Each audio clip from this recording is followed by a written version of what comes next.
Okay, everybody? Sure. All right, so this is going to be the living quarters for our youth. And ideally, the only time the youth should be in this area is, of course, when they're sleeping. So at night when they're sleeping. And one thing I want you to notice, we spaced it out to ensure even more privacy for the youth as opposed to just putting them all back to back. So we do have some space in. And the reason the doors are shut is we're not going to use those rooms. But the youth will be here at nighttime when it's time to go to sleep. The youth will come in here if they need to change clothes, when it's time for the youth to shower. And it's important to note that our youth, they don't shower like all together. So for privacy reasons, we will ensure that we're in compliance with PREA. And so our youth will shower one at a time. If you notice, we have TVs on the unit. And the reason why we have televisions is because our young people, when they're not in school, as a part of their evening activities. And although this unit can hold up to 15 youth, we don't plan to put 15 youth on the same unit. We will only have 8 youth on the unit.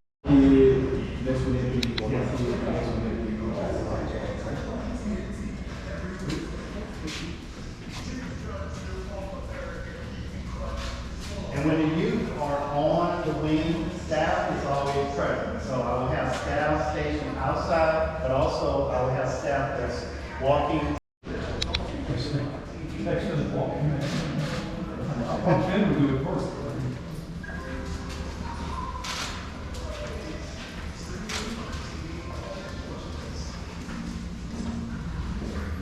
And so, Miss Linda, what time do they get up in the morning? 5:30. So when they get up at 5:30, what is the activity that's They happening? start their hygiene.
So, Ms. Linda actually was the facility director over Bridge City.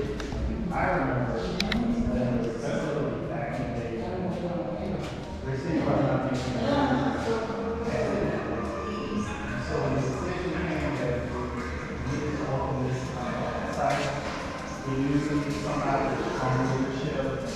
Linda was actually working in a different capacity, so we kind of called out that capacity.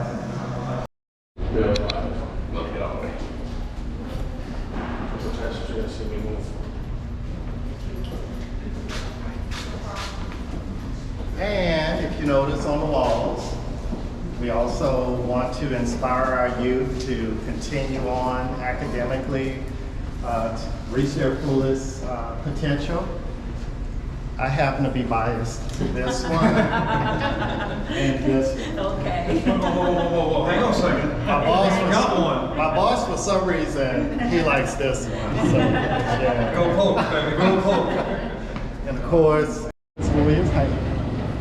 And if you notice in my classroom, I do have JJS staff. So JJS staff, they stay with the children, the young people throughout their day. So I would have staff who would also be around in the area during education time. But this is one of the second classrooms, and then we have another one on the other side. And so, as I stated down below. I've had them, they don't. They're not that special. Again, this is state safety. was in the mansion one time. The governor was thinking about the special session now, so you get the legislators going in and out by the fence, they go by the gate. And look, the governor coming out here to play the cookies you brought us. So the other room, it looks just like this, but we can show you that as well. And anywhere where you see the doors are locked, that's because we don't have a need to go beyond this area. So our young people, they won't go on that side, and that's why we have the doors shut and closed. And again, I'll show you that really quick.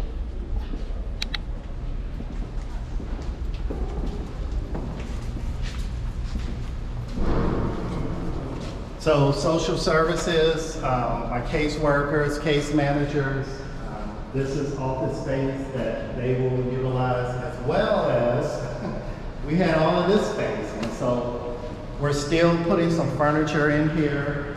At some point I may put some partitions, but the youth really should not be coming in here. This will be for office, but I don't know, Ms. Leonard, there may be a time that a counselor would want to talk to the young person, and so, but the young people wouldn't just hang out in this area. This is really more for administrative purposes, office space. No possible.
As we continue to bring on additional staff, get used to this building, we will then slowly integrate additional youth if we have to.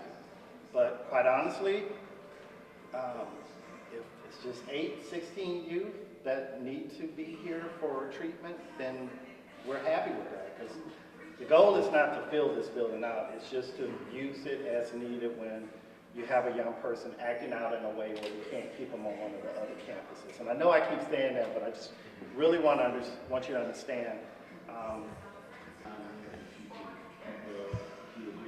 So for our transitional treatment unit, is a 8-week program. Now, ideally, the young person can get what they need within that 8 weeks. But if I have a young person that is still acting out and cannot be returned to one of the campuses, sure, we would keep them here. Short-term treatment program. I guess if I see a situation that did work,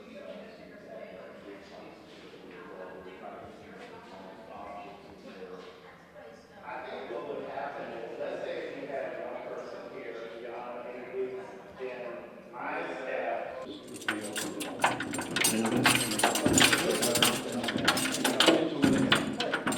You know, it's not like one-on-one or whatever, it's a good game. So with the units on this other side of this maybe have been bigger beforehand, and you just like open. Oh, and give us some grits. Tough one, what? Yeah, how you doing? Doing good. So we took down one of the fences, you know, to open it up, and it made it look really. Because like if you see this basketball goal, like this area was the same. And so we had to go in and knock the fence line down and open it up. But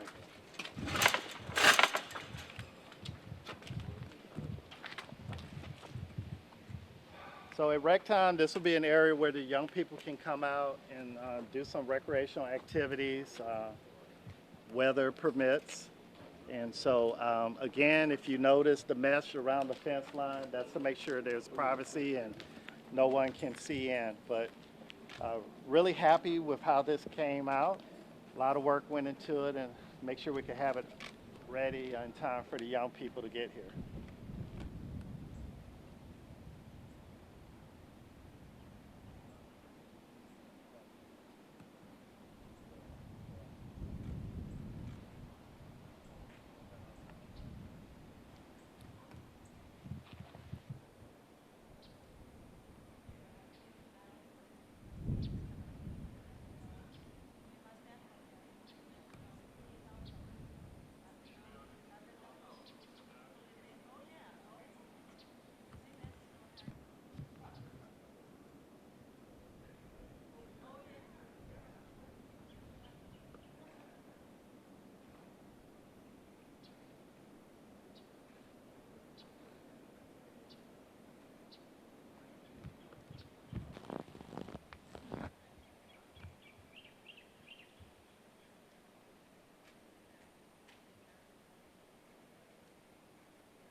All the wires and everything. It's part of the process.